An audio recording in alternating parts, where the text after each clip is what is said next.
Here we are. Right. Well, welcome to the book launch of A Cultural History of the Disneyland Theme Parks Middle Class Kingdoms, which happens to be a book I've written. And with me is Professor Eric Rauchway, who is a distinguished professor of history at UC California, Davis. And he has written tons of very serious history books. He has also done research on the Tiki phenomena, which is also something I've dealt with in my book, and I've cited one of his papers on it. So this is kind of what brought us together, but he also happens to really like the parks. So he's the rare historian that shares my love for them. So here we are. All right, well, greetings to everyone in all the time zones that you're in. And it's my pleasure to introduce to you Sabrina Mittermeier, Dr. Sabrina Mittermeier, who is a postdoctoral researcher and lecturer in American cultural history at the University of Kassel in Germany, and the author, as you will already have known, of A Cultural History of Disneyland Theme Parks, Middle Class Kingdoms, to soon appear from Intellect Books in partnership with the University of Chicago Press. She is the co-editor of a number of other volumes, including Fan Phenomena on Disney and the Rutledge Handbook to Star Trek. So her work has appeared in the Journal of Popular Culture, soon the European Journal of American Culture, and the Journal of European Popular Culture, and is currently embarking on a second book project dealing with unmade queer television in the United States and West Germany.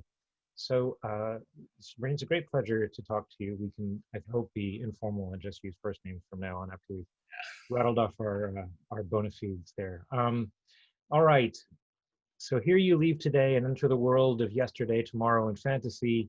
Those are the small and unassuming, easy to miss, but vitally important words under which you walk when you enter Disneyland. The original Disneyland park is 65 this year, and of course it has siblings around the world, not only in Orlando, but in Asia and Europe. And you've written a very compelling, wonderful history of all these parks, and talked about how they're middle-class kingdoms. So I thought it would help to begin a discussion. If we could first of all just begin with the basics. What is a Disneyland? Since after all, there are many now, and not just the original. And so you could tell us what we're talking about. What is the unit of analysis here? All right, for that, I'll briefly share some slides, which should work. You should be seeing slides now. Tell me if you do. Eric, do you see them? Because if you see them, everybody should be seeing them. So, I see them, yes. Oh, I see people in the chat saying they see them, yes. So that's good. So yeah, I just have a few things, and I might go back to them if we need them as well, if it lets me do that. Here we go. So what is a Disneyland? That's a very good question. To answer that, you have to look at the first one, obviously. So Walt Disney didn't just want to build an amusement park. Obviously, amusement parks had been around since the late 19th century, turn of the century, very important leisure environments. But he wanted to do something different with them, because amusement parks in his mind were built for, and this is where the book or subtitle comes into place, is very lower class entertainment, or, what he considered as such, and where people could, drink alcohol, hang out, meet potential sexual partners, all of these things he didn't actually want in his park. So he came up, and I mean, obviously not just him, but also a bunch of other people that worked on this concept, who called themselves Imagineers, worked on the design of a theme park. And this is actually the first time we start calling something a theme park. And the interesting difference with this is that obviously before, if you still look at kind of carnival rides and all of this, they often have a theme. Like one of the rides can have a theme, like a mine train roller coaster has existed for a long time, that kind of ride. But what they do with it at Disneyland and theme parks generally is they don't just have a theme for an individual attraction and then you walk to the next one and it has a completely different theme. When it comes to a theme park, like there's whole contained areas, or in this case lands, that have specific themes. And the other thing was that the whole of Disneyland was supposed to be this contained thing. It only has one entrance. If you look at this map, this is one of the earliest maps of it from 1955. And I'm going to show a bunch of other pictures in a second, but if you walk into the park, you can only do so from what is now at the south of the map. So there's one entrance that funnels you into it, and you walk towards the obviously famous Sleeping Beauty Castle, and then from there there's a sort of so-called hub and spoke system, and you walk into all these different lands. And these different lands also have different themes in and of themselves. And I'm sure we're going to come to this in a second, like why they're themed the way they are. But if you walk in, you walk through Main Street, USA. Then you can go to Fantasyland, you can go to Adventureland, you can go to Frontierland, you can go to Tomorrowland, and all the attractions will have something to do with this overarching theme.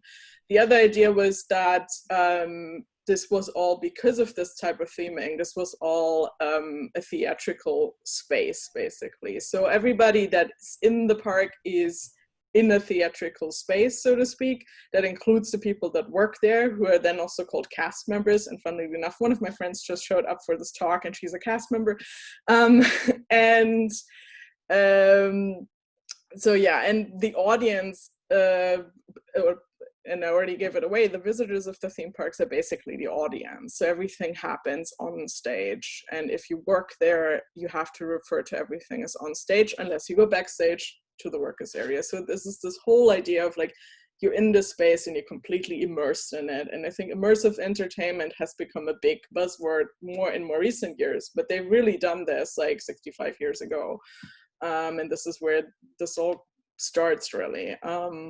So yeah, and if you look at the map as it looks today, this is again the California park. Not that much has changed. The basic layout has changed. The park has grown somewhat, and you can also kind of see where maybe the ideas for theming have changed in the meantime. And I'm sure we're going to come back to this, because one of the massive new additions to this since the beginning.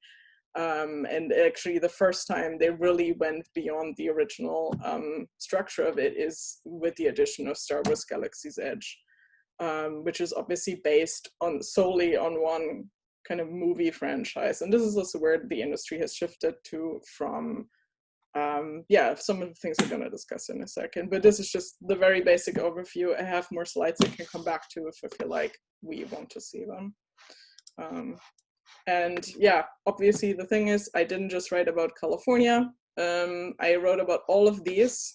There's another one in Florida that opened in 1971, and that also has a very interesting history. The next one actually opened outside of the US in Tokyo in 1983. Then Paris, 1992, Hong Kong 2005, and Shanghai 2016. So these are still going strong. Contrary to popular opinion, that still seems to think Paris doesn't go that strong, but that's also something we're going to discuss. So for now, I'm going to stop sharing the screen, and I'm going to give it back to Eric. Thank you for laying that out. I think that what's really especially interesting about your book is the fact that it is a history, and it's not just sort of a cultural studies analysis of Disney. That you've got the dates on there, and historians like to see that. That's exciting, but you make a very persuasive case that each of the parks, as well as the parks taken collectively, reflect the specific moment and moments of history and places in which they're built, and the kinds of audience that the Imagineers and the Disney Corporation anticipate. Can you talk a little bit about what you think are the advantages of taking a historical approach to this subject? Yeah, sure. Also, can somebody just quickly tell me in the chat if I'm speaking that you actually see me on full screen, because I don't, and I want to make sure that on the recording this works. Can somebody give me a thumbs up or some kind of note? Okay, thank you. Cultural, so the interesting thing for me was when I started with this, was that I actually wanted to do something much more cultural studies focused, because a lot of the academic work on all of this was a cultural studies focus, and especially like a postmodern space theory kind of thing. And a lot of it was also kind of cultural criticism by the likes of Jean Baudrillard or Umberto Eco, who kind of use these spaces to tell us that, you know, that the US is a very shallow and fake place. And so, but what really struck me was that, and I really thought that happened, and nobody had actually looked at them through this kind of historical lens. And I think the really big advantage is that you can take the Disneylands and find out a lot about American post-war history, but also America's, like US America's relations with other countries in post-war history, obviously in terms of like globalization, capitalism, to throw more buzzwords out there. But and I hope I can also kind of showcase this in this talk, but obviously you still have to go buy the book. That it tells us, and if you look at each of these parks at the moment they're opening, it tells us so much about that specific kind of cultural, historical moment in time. And I think if you don't have the historical lens to be able to situate these things, you're missing out on why certain things are themed the way they are themed.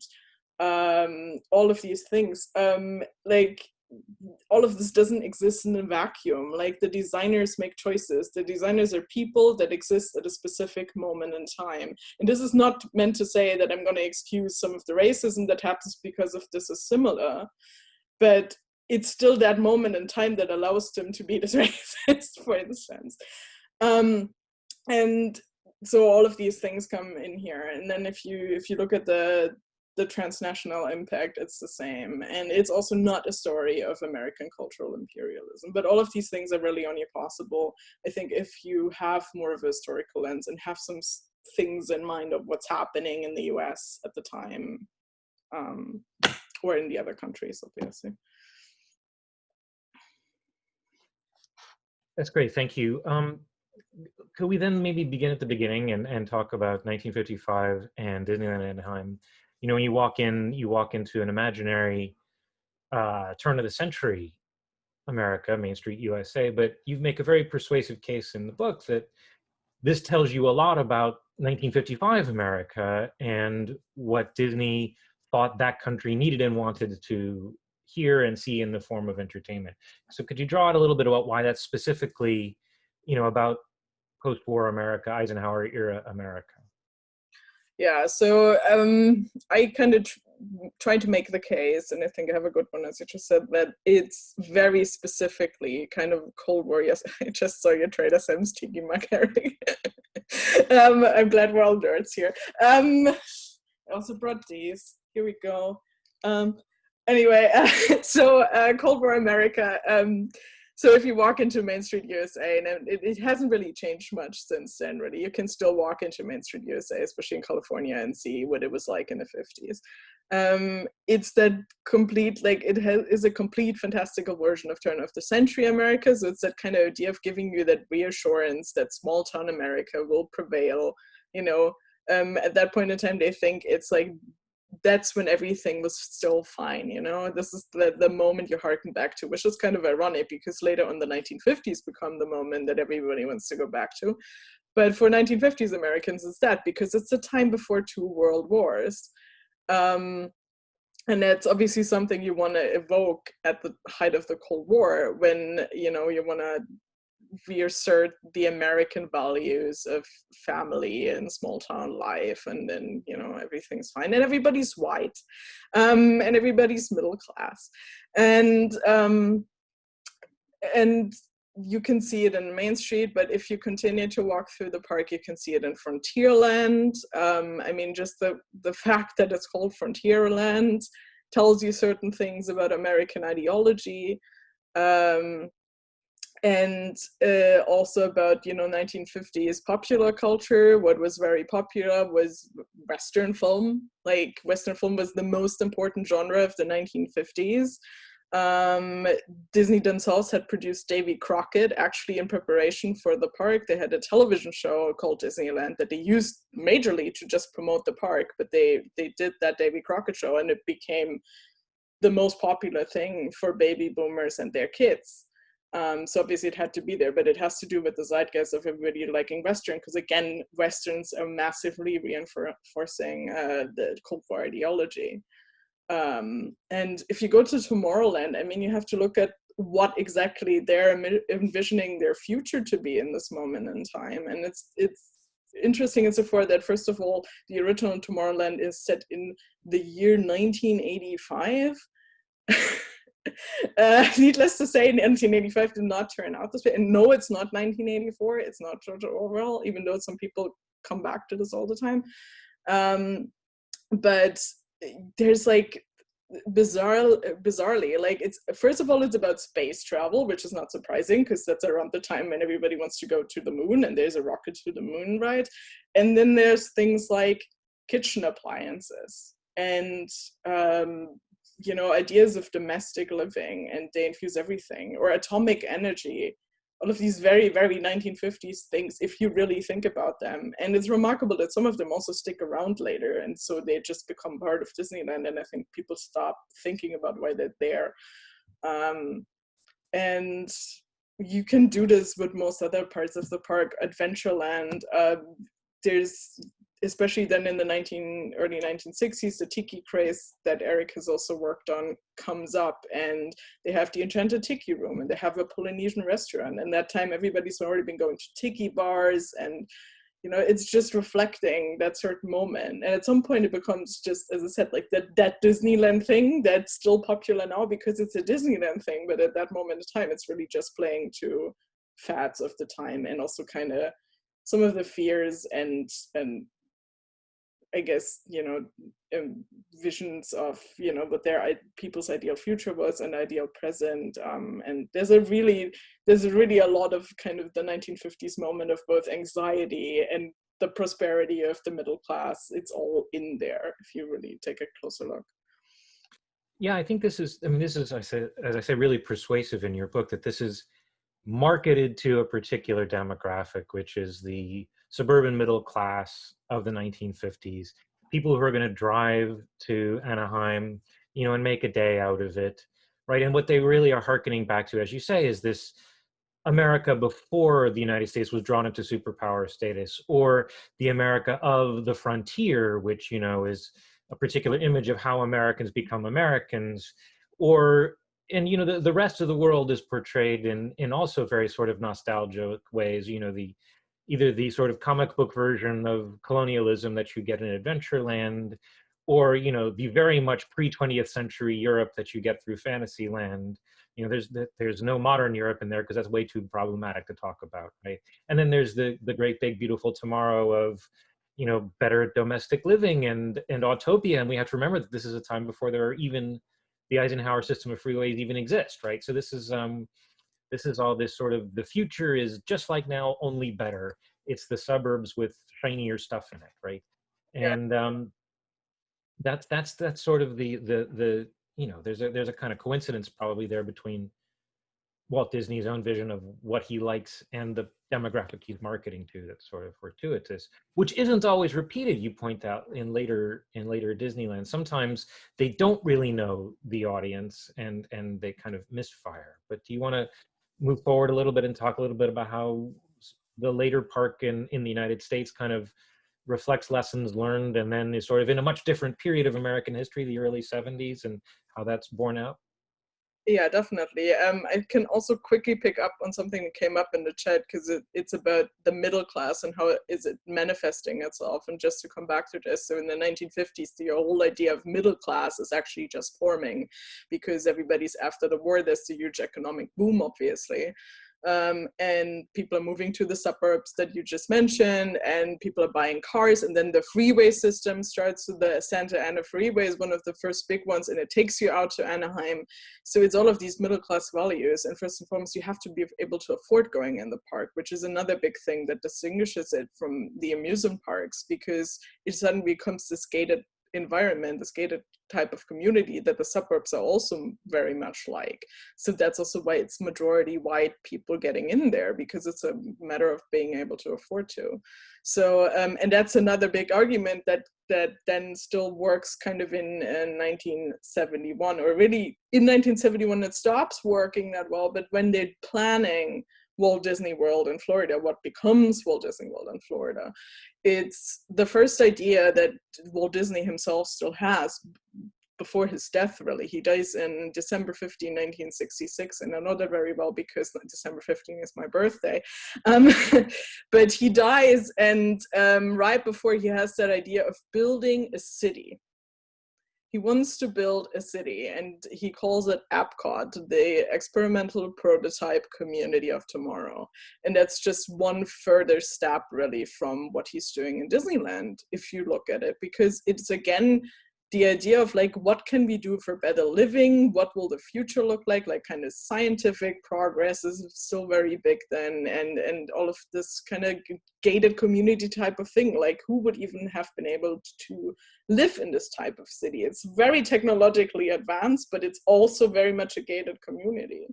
And for many, it's kind of almost a dystopian vision. But for him, certainly it's not. It's very utopian. And he pitches this to investors and sponsors from big companies at the time. And it gets some attention. I mean, it also doesn't happen in a vacuum again. There's a lot going on in terms of like urban planning, city planning in the 60s in the United States. So that's also, that gives him the framework to do this in. It's not completely crazy to have this idea in this moment in time. It's still ambitious, but it's not, he's not the only one that's thinking about urban planning.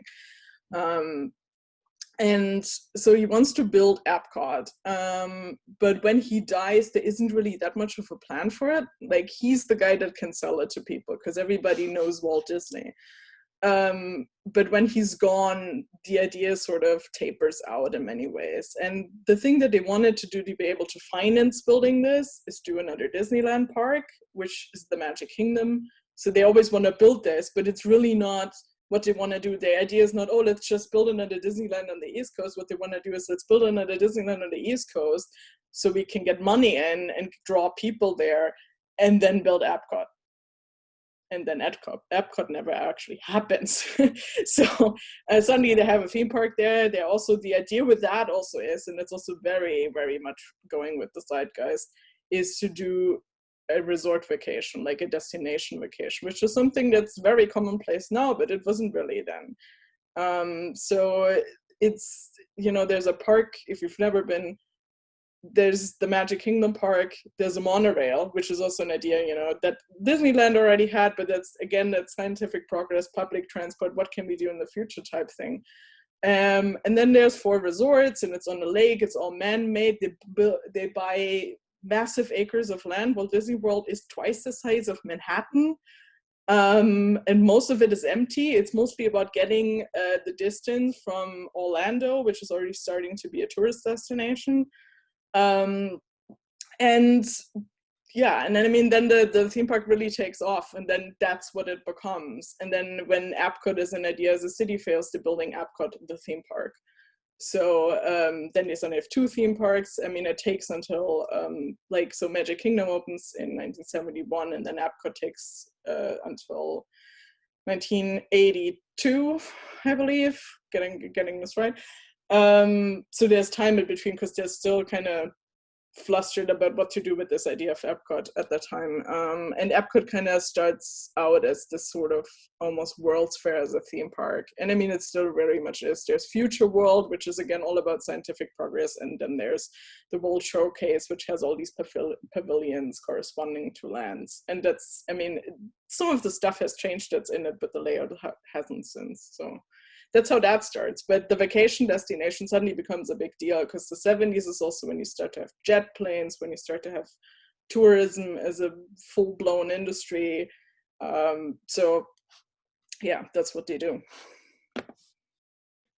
Yeah, and I think you touched on something that's very interesting there. I mean, to Disney himself, a lot of this, a lot of the theme parks were not just ends in themselves, but they were means to hype and to fund genuine forms of innovation. But that really seems to have fallen by the wayside, doesn't it? I mean, in as much as they're innovative, it's in terms of new theme park technologies, not anything really that's outside the bubble, right, of the Disneylands. Is that fair to say?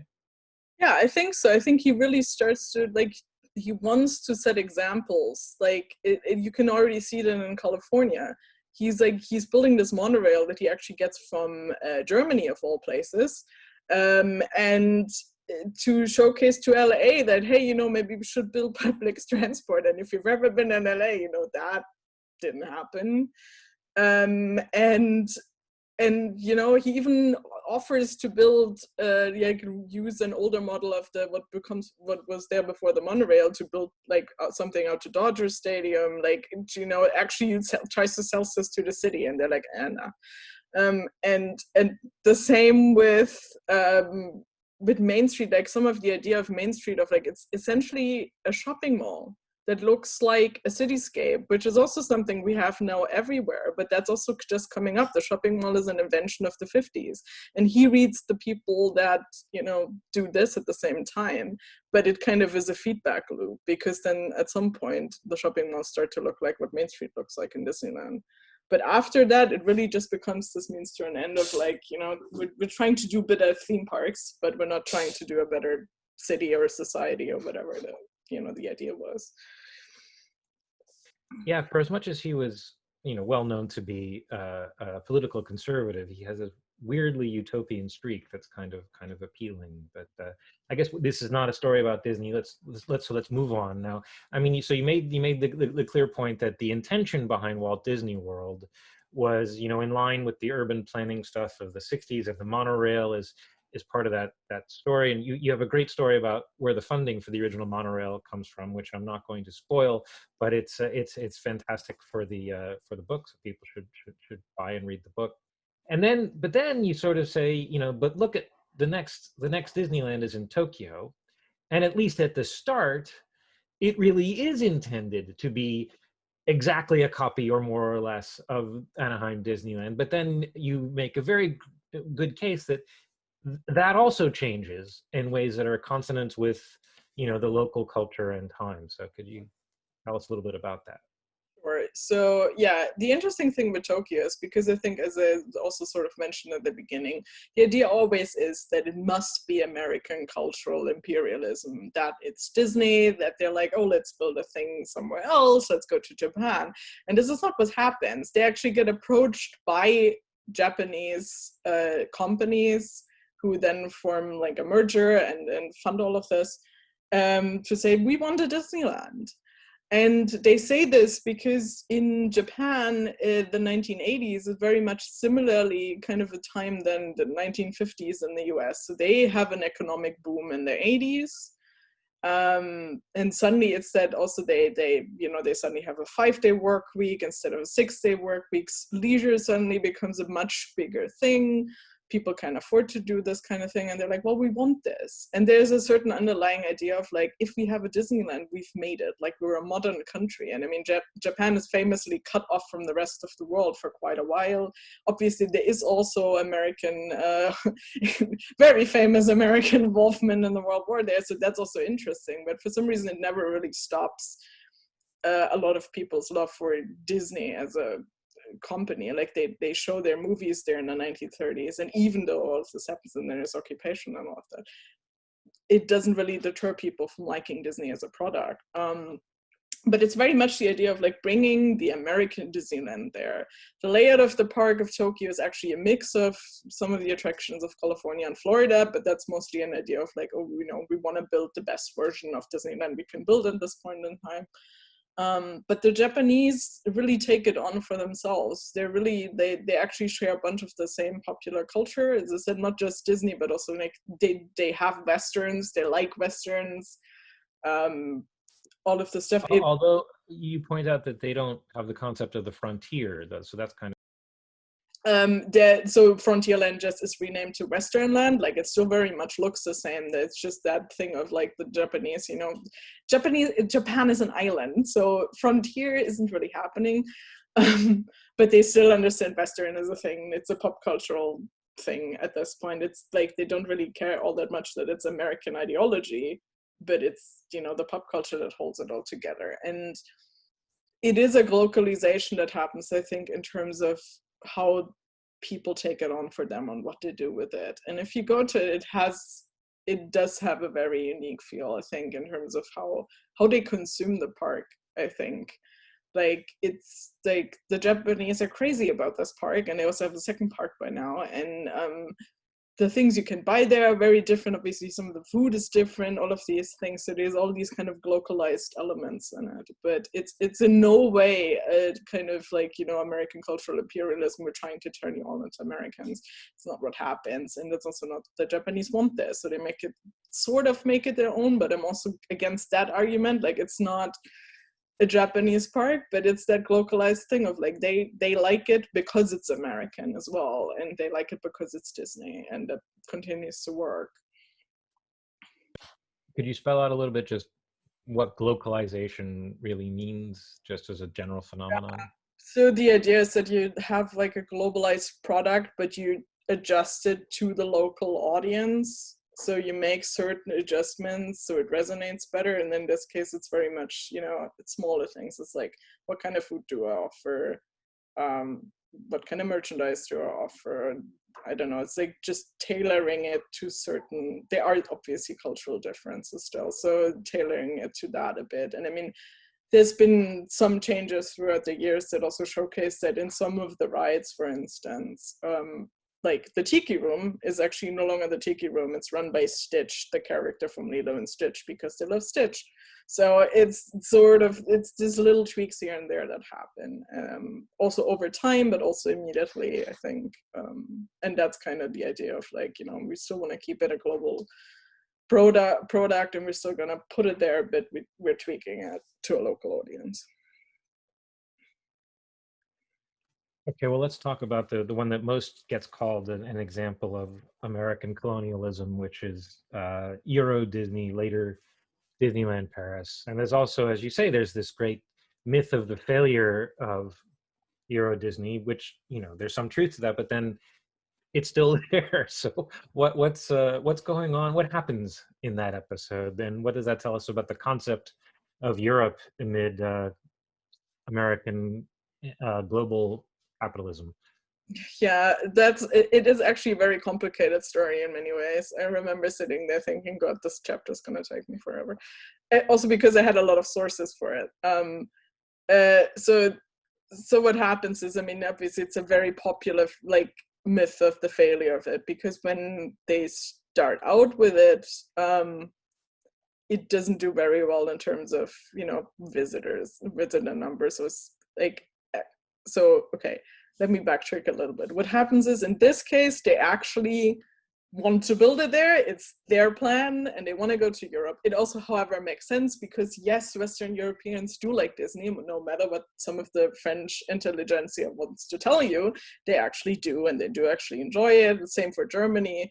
They obviously position it, they don't want to build a French park, they want to build a European park. They end up landing on outside of Paris. There's a long bidding war between Paris and like Spain, but everybody says Spain is too remote and there isn't enough public transport, but Paris is very well connected and in kind of like center of Western Europe.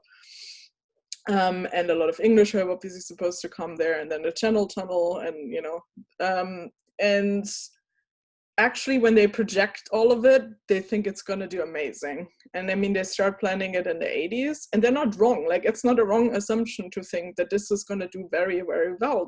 Like, everything speaks for it.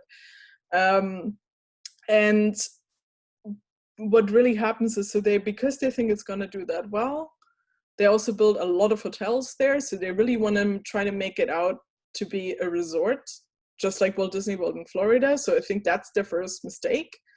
I mean, originally they want to start selling off these hotels later, so they're not the sole owners anymore as well, but they want to position it as a resort.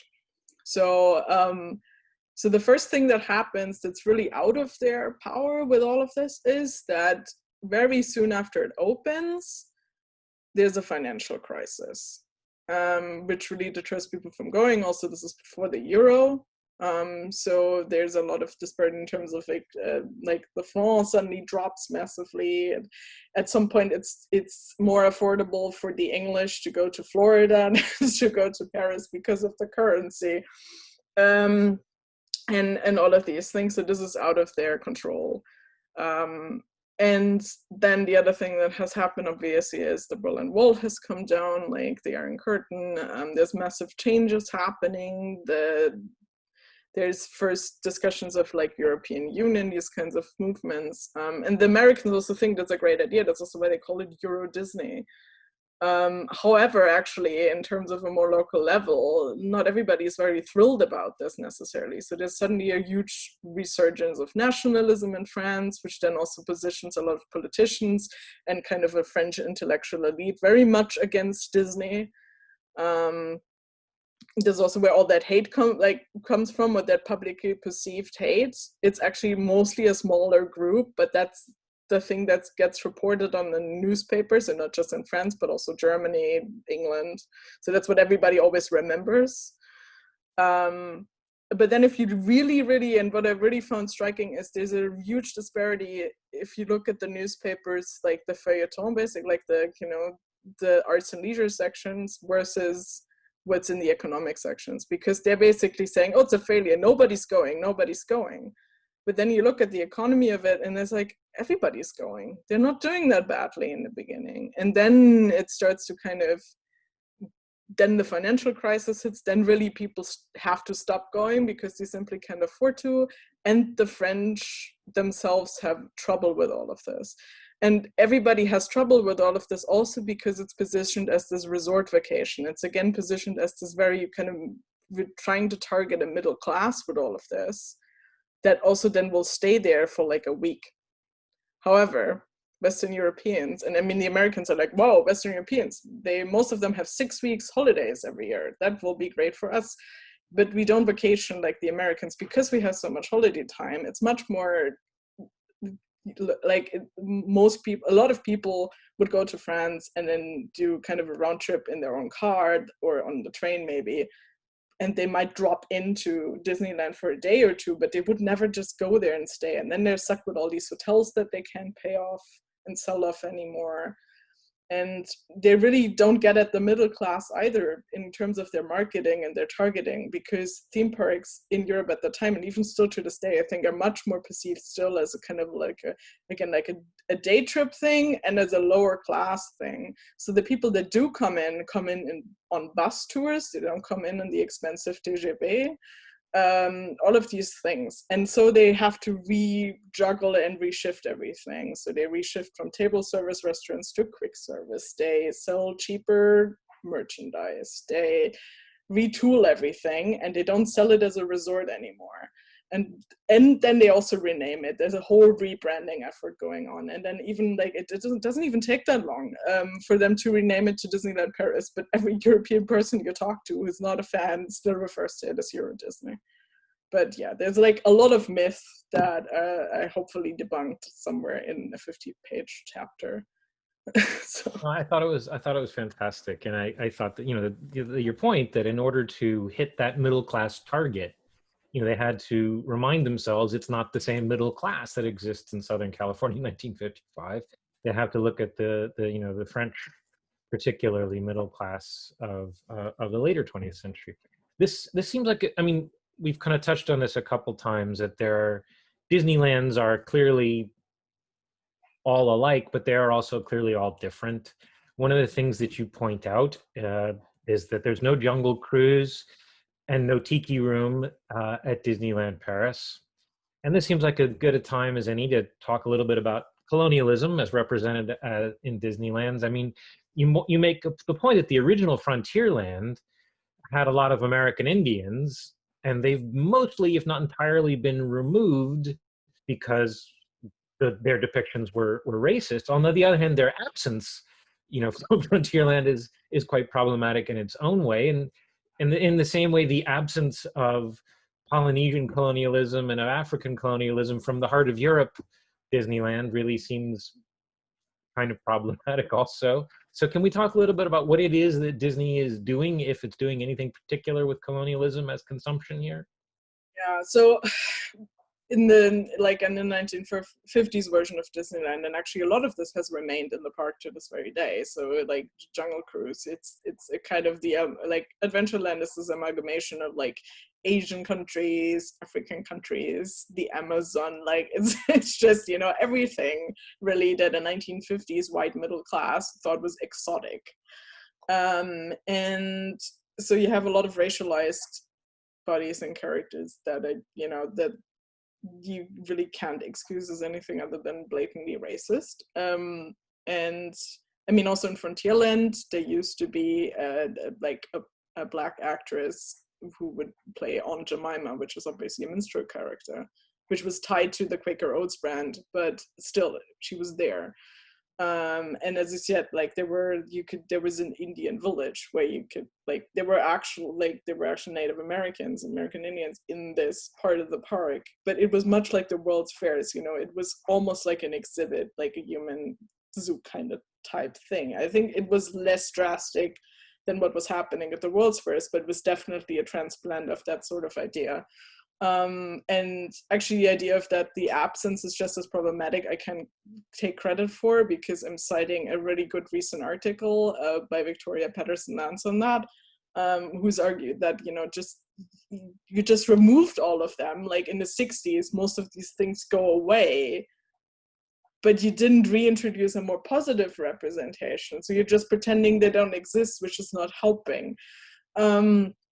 And yeah, this sort of continues. I mean, as I said, like the Jungle Cruise is still the Jungle Cruise. They haven't really changed much about it because it's this kind of cult attraction. But at the same time, even I, who still loves the Jungle Cruise for some of its parts, like, you know, there's characters in there. And I do have a slide I can actually show for a brief moment here with this.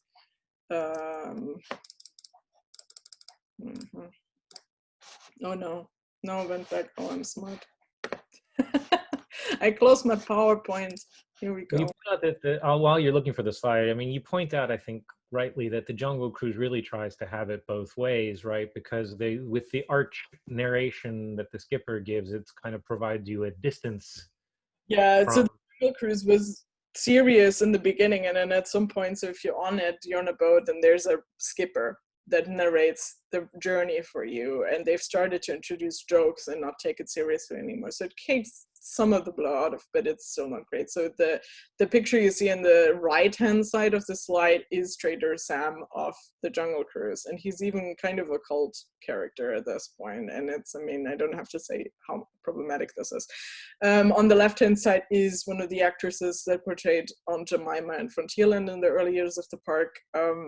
And then actually, and so this is where we come in with this today, the lower part of this picture is from a show from Shanghai Disneyland, and they're not actually depicting an existing First Nation of any kind, but it's a fictional, but it's still obvious that this is supposed to be like an indigenous culture that's portrayed here, and that's part of Adventure Isle, as it's called in Shanghai. So this kind of like this keeps being there, and the same with like the Tiki Room. I mean, the Tiki Room like doesn't have any racialized human bodies in it, but it's still a very, you know, tropey and cliched look on Polynesia. So yeah, I mean, all of this is there, and I mean, these discussions about of these depictions obviously keep going on. So one of the most recent discussions is mostly centered on Splash Mountain, which didn't even open until the late 80s, which is based on at least the cartoon parts or the animated parts of Song of the South. And I think everybody has heard of Song of the South. If you don't, Google it, because I'm not going to go into too much detail on this because it's a whole thing. That people have written whole books about, but they just announced that we're going to retheme it to Princess and the Frog, because you know, at some point somebody finally said, this is actually still anti-Black, this is racist, we need to get rid of it finally. So there is some change happening. I wouldn't be surprised if something were ever to happen to the Jungle Cruise, but there's always people that then massively complain because obviously their childhood is being ruined. But that's, I mean, that's a whole thing that's happening all around pop culture at the same time. You just to move on to the more recent Disneylands that you talk about in first Hong Kong and then Shanghai, you know, there's this the fact that there is first one in Hong Kong and then there comes to be one in Shanghai tells us something about the Chinese relationship to American popular culture, the sort of approach avoidance official positions that there are, and you know, the wanting and not wanting to have those things that's characteristic of that relationship. How's that reflected in the way that Disneylands are implemented in those two locations? Yeah, so that's also they're very kind of like interesting stories. They're interconnected because Disney actually wants to always build a park in mainland China, and is starting to look at it in the later 90s. But then they run into trouble with the People's Republics of China's government, which is, you know, famously communist dictatorship. I don't think I want to put it any other way. And so they end up building in Hong Kong, which at this point, obviously, Hong Kong has its own very unique history, having been a British colony for the longest time. And then there's the handover back to China in 1998. And so when Hong Kong Disney opens, it's still kind of in the shadow of all of this. And it's only possible because they have it's a joint venture with the Hong Kong government. And I think that's also another interesting story of Hong Kong having just, you know, they're trying to establish themselves as its own, like the government there at least, like is trying to establish Hong Kong as a tourist destination that can rival particularly mainland China. So there's constant tension between Hong Kong and mainland China. And so Hong Kong also struggles in the beginning sort of because it's also kind of harder to sell it to not necessarily harder to sell it to the audience, but there's also that problem of like who even can afford to go to this place, and most of the mainland Chinese tourists at that point in time really can't, so they're also missing out on that for a while.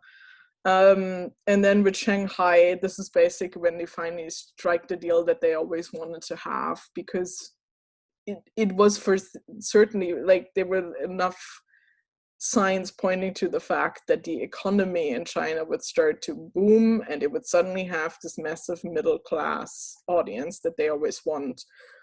And then basically when they opened 2016, finally, this is also when that happens. There is a massively growing middle class. Obviously, there's a huge disparity in like there's huge poverty in China as well, but there is still enough of this middle class. It's a massive country. And they keep feeding back into each other. And I think they're very careful about kind of what attractions they put in which of the parks. So it was one of my arguments. So they're very different from each other. There's also where Shanghai kind of very much deviates from that template of the other Disneylands in many ways. And yeah, obviously, like it's a fraud thing. You know, there is obviously a lot of criticism of the fact that Disney continues to work with the Chinese government. And the Hong Kong government, which at this point, I think most people say is mostly like a puppet government. So there's all of this. I mean, obviously, if you know much more about China than me, then you also know that the whole tensions that are still happening in Hong Kong, all these violent protests that have been happening forever, and then the pandemic hit. But you know, these theme parks exist in the middle of it is still, I think, very interesting.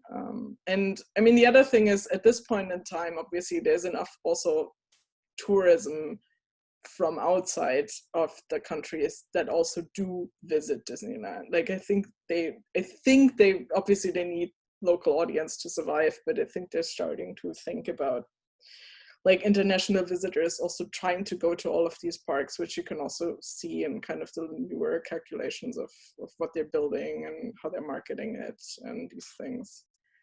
Yeah, I mean, of all the things that have happened with the Disneylands since Walt Disney's death. I think that the opening of one in a still communist China would have been one that he would personally have found something to marvel about. So that's really quite striking. Which leads to another point that maybe is kind of taking you back to something we've slightly touched on, but I think it is worthwhile. So the original middle class, right, that they aim at is the white Southern California suburban car driving heteronormative mom and dad with their kids middle class. And to some extent, that's still what's invoked when we think of generically, who goes to these places. But I mean, if you go, I can only really speak for the one in Anaheim, but if you go, that's not who's there. That's not only who's there, right? There is an enormous, first of all, Latinx community who really love Disneyland.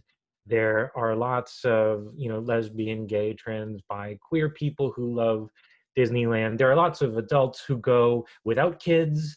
It's a whole, the middle class has dramatically changed. How does that square with the fundamental cultural conservatism of the place? Yeah, I think it's a very interesting space at this point. So I think obviously, as the middle class has changed over time, the audience of Disneyland has changed over time. I mean, there's also the argument now that is there even a middle class still, and who are they starting to price out? Like, will it become a completely boutique experience to even be able to set foot in the park? But especially when it comes to like queer people, that's like, I keep talking about this so much because so many, like myself included, but also so many of my friends and people I've met in the parks over the years who are now my friends are queer. And like it's a whole thing, and there's also many cast members that are queer, and there seem to be these pockets of cast member communities that are completely gay. So it's very, very interesting, and I think people have started to basically reinsert themselves into these spaces. There's a lot of research now on fan studies of the parks as well that try to reckon with this more, because that's also like when I started to write this book, there was nothing on audience reception almost. And fan studies is obviously a form of audience reception with its very own now distinguished subfield, but there wasn't anything. So the newer books have come out that deal with all of this. And there's some good ideas, I think, about like through cosplay and all of these things, like how are people reinserting themselves into this heteronormative lily white space, especially like Main Street USA. There's a fan event every year called Dapper Days where you dress up in that kind of period garb. But if you look at the pictures of who's doing it, there's Black people, people of color, queer people of color. Like it's very diverse, and it's really interesting how people have caught on to this. And I mean, the gay community has always been massive. There's gay days now as well. Like, no, I'm saying now, there's been gay days since the 80s, but now they're much more established.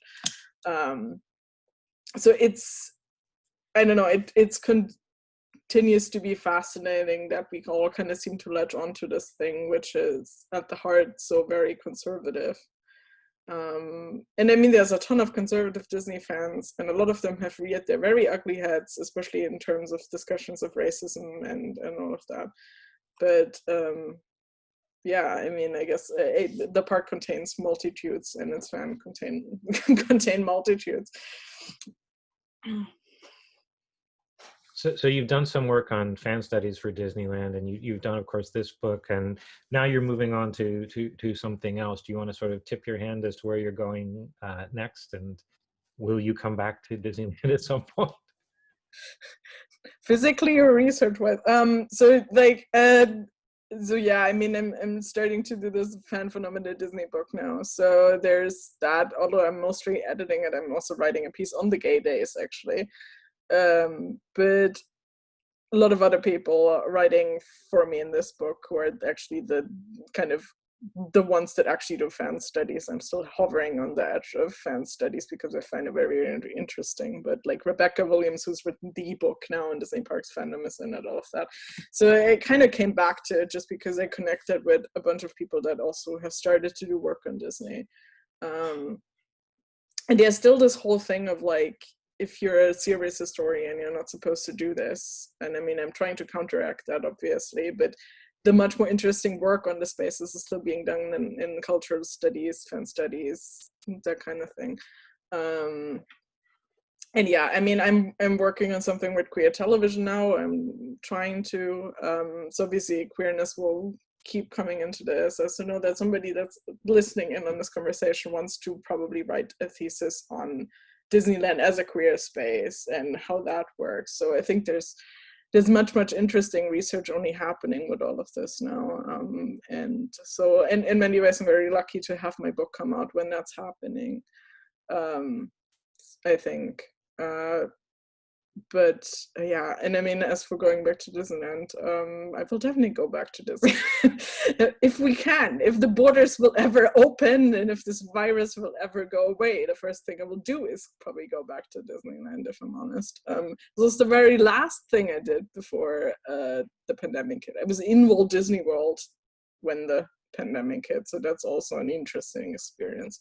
And a lot of the current discourse about the parks is obviously related to the pandemic and how they've been, handling, opening, closing, all of this stuff. But I think there's much more stuff to be done on them.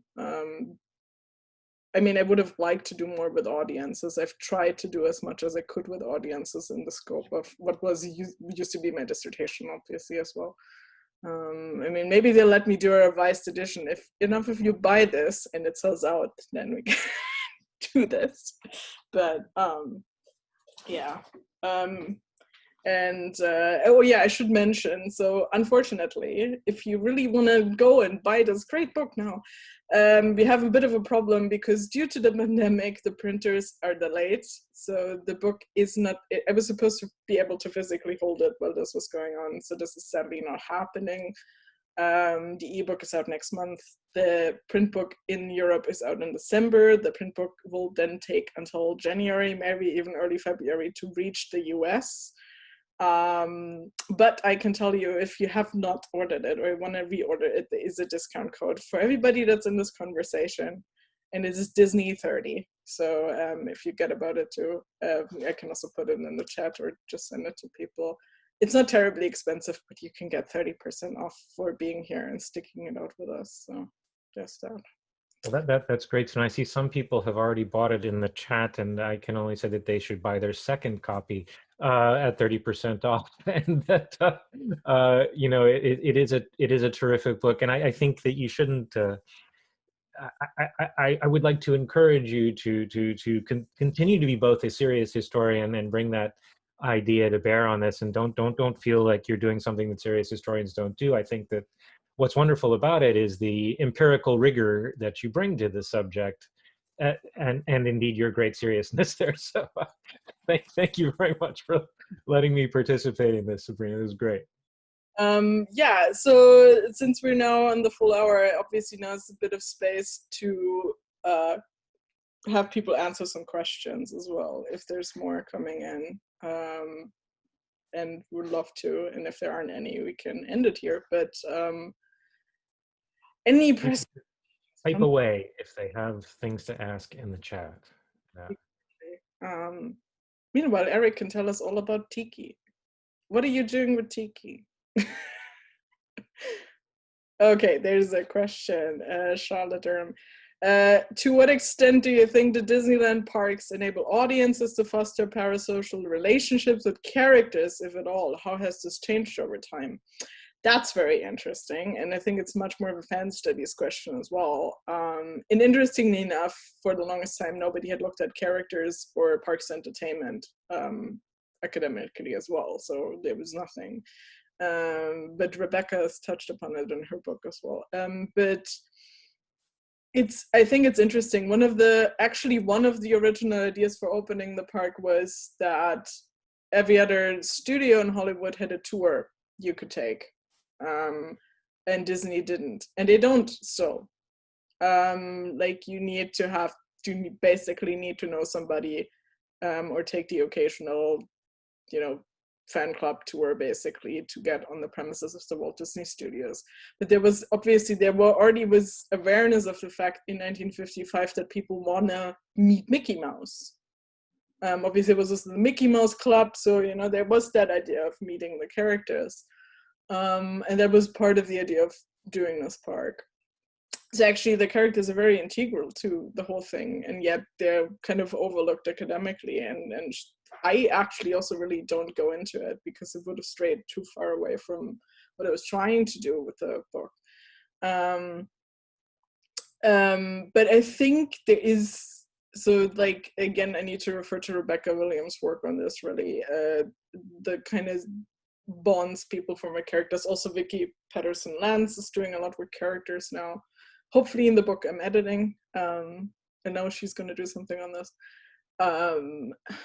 And I think it has changed over time. I mean, there's also a whole group of fans that mostly go to meet characters and take pictures with them, believe it or not. I've certainly been one of them. I mean, I've always been the person that does all of it, but I have friends who are, for health reasons, for instance, can hardly ride any of the rides, but they still love going because they still want to meet the characters, they still watch the shows, they still watch the parade, go eat, like it's really evolved much beyond I think where the original draw, that they put the original draw on, but suddenly everything is kind of the attraction. And so, yeah, I think characters are very important, and people certainly have relationships with them. And not just the kids. Like, I mean, the kids may actually still believe that that's the actual Mickey Mouse. The adults certainly don't, but it doesn't really deter us. Like, I don't know why it works. It doesn't work for everybody, obviously. It works for me. I mean, yeah, it somehow works. Okay, Steve says it's because we mostly preempted the issues around cultural imperialism. Everything about cultural imperialism, localization. There's obviously also more on that in the book, on kind of how localization works, than in Hong Kong and Shanghai, Paris, all of this stuff. Because I mean, the interesting thing in terms of localization also is with Paris that they at some point sold it as, we Europeanized the park, which they in fact didn't. They just did this because the government really put pressure on them to do something French, and that actually isn't the case at all. Even though some people look at, like, they don't have Tomorrowland in Paris, they have Discoveryland, which has all of these steampunky, retro future things, like Jules Verne based attractions and stuff. Everybody's like, oh, that's French, that's so obviously French, they did it for the French. And I'm like, yeah, no, they actually did that in 1950s California. So yeah, because I mean, Disney did the 20,000 Leagues Under the Sea film in the 50s, so it's, yeah, it's really interesting how people still perceive it as such. But yeah, and my whole thing in the book is constantly go, you think that, but actually, yeah. Well, that's the historian stock and trade. Let me tell you how you're wrong about what you know. Yeah. Sam wants to know, she knows it's on Disneyland, but is there any space given to the other parks like Epcot, Animal Kingdom, etc., etc.? So yeah, for those of you not in the know, obviously at this point in time, there isn't just Disneyland. Whenever you go to Disneyland, all of them are resorts. So most there have second parks at least. So California has a second park called California Adventure. Walt Disney World in Florida has a total of 14 theme parks. So after Epcot, it was Hollywood Studios, and there's also Animal Kingdom. Tokyo has 2 parks, etc., etc. I really don't do anything with them in the book, just because my scope was to look at kind of how does this form of Disneyland evolve. Epcot is discussed as, what I mentioned, the utopian kind of city, but not that much elsewhere. And I mean, I know one of my peer reviewers said they'd love to read something on the other parks, basically. Like, I could, like, if I ever want to write another book on this, I should look at some of the others. I certainly would want to. Are any of the second parks repeated from one site to another, or are they all unique to their site? Almost not. So the one in Paris is very much based on Hollywood Studios. It's called Walt Disney Studios. And they share some attractions, but it's currently being, and I mean, I don't know how the pandemic will influence it sadly, but they're also retooling it completely, and they're gonna get a bunch of things from other parks, but like the basic concepts very like California Adventure as it is, and it has a lot of unique stuff. Animal Kingdom is its own thing. And Tokyo Disneysea is probably the best theme park in the world, and it's completely unique. And like, I mean, they have some attractions, but they usually don't have a different theme. Like, you know, Soarin' over California is not Soarin' over, they have Soarin' over the world, which Epcot has not, obviously. But it's, yeah, it's very, very unique. It's very, very interesting. And particularly Tokyo Disneysea I would love to write something on, but it wouldn't have really fit the scope of my thesis and then also the book. Any other questions?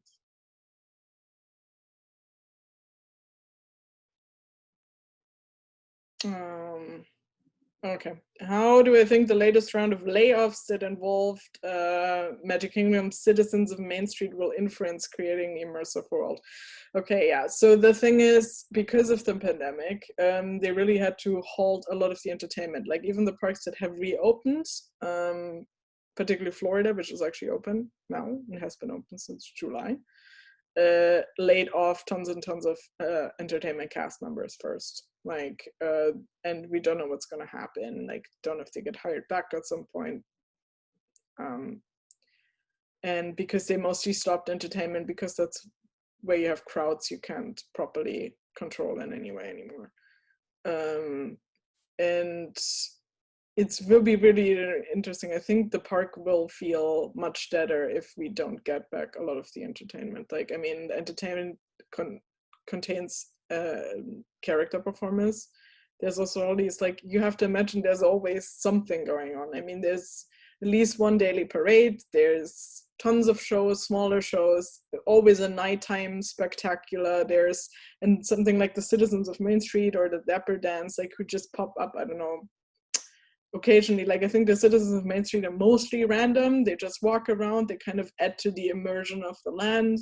So they're dressed in, you know, traditional stuff. I think they do a lot of improv stuff, basically, actors. But I think, yeah, I think the immersion really doesn't just happen because you have a themed environment, which, I mean, obviously has sound and smells and music and all of these things, but like the cast members certainly add to it, and especially the entertainment performance. I think if you take that away, it will definitely hurt how immersion is supposed to work.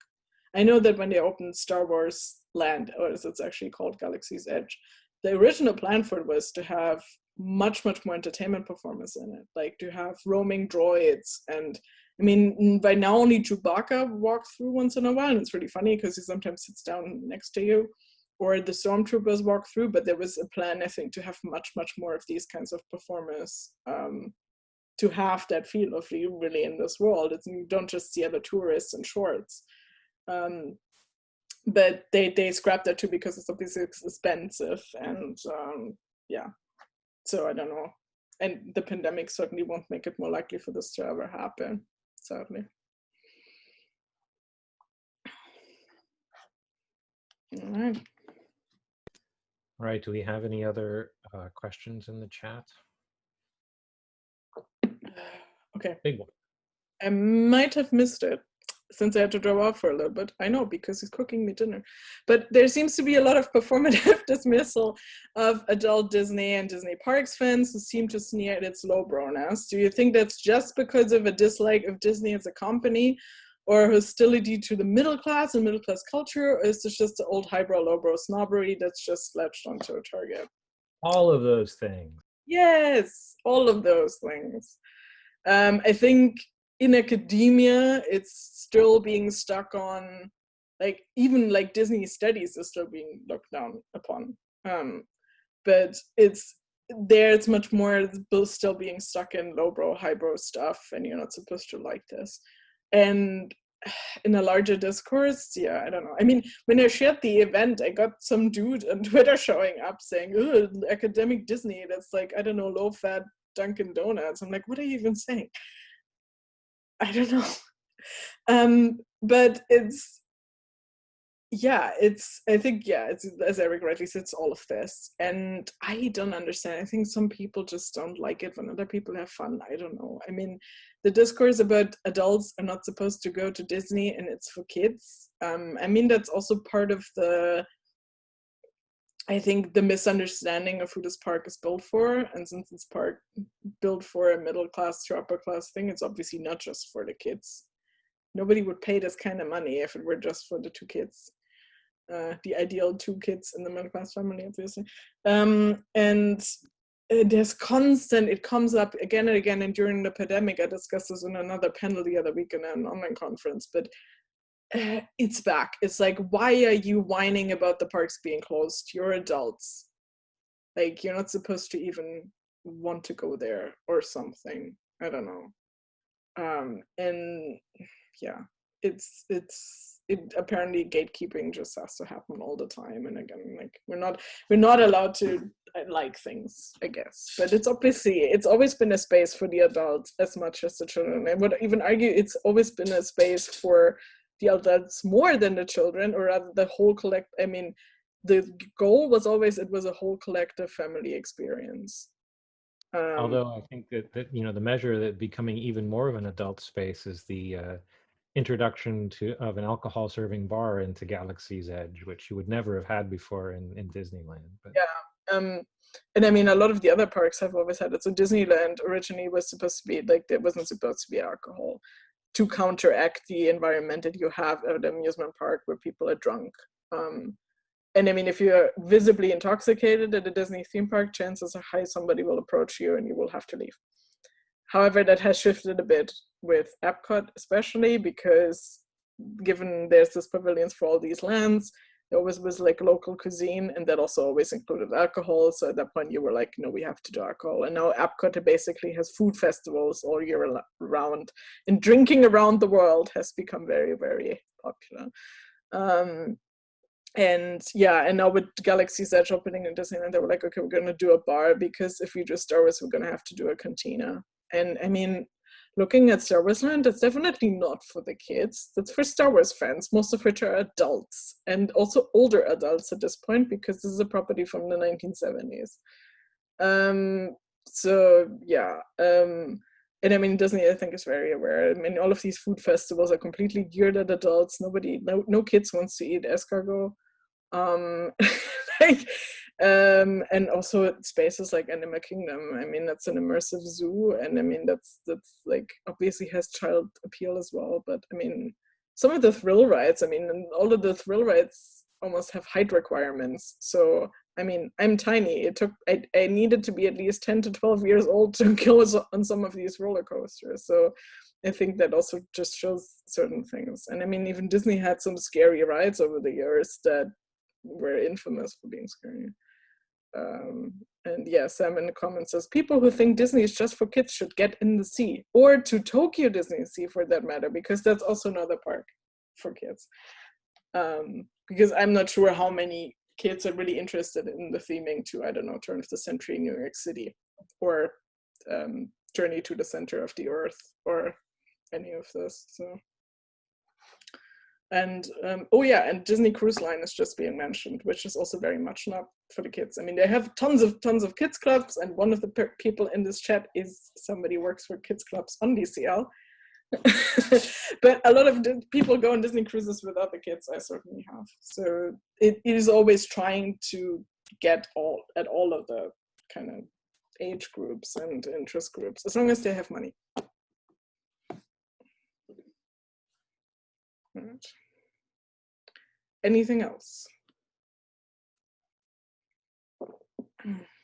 Eric, weren't you gonna do work on wineries in connection to Disney at all? Vineyards? yeah, well, my wife and colleague Kathy Olmsted and I are doing work on the history of the California wine industry, and we have looked at some of the connections between that and the Disney California Adventure has the sort of pseudo Napa Valley portion there, and in the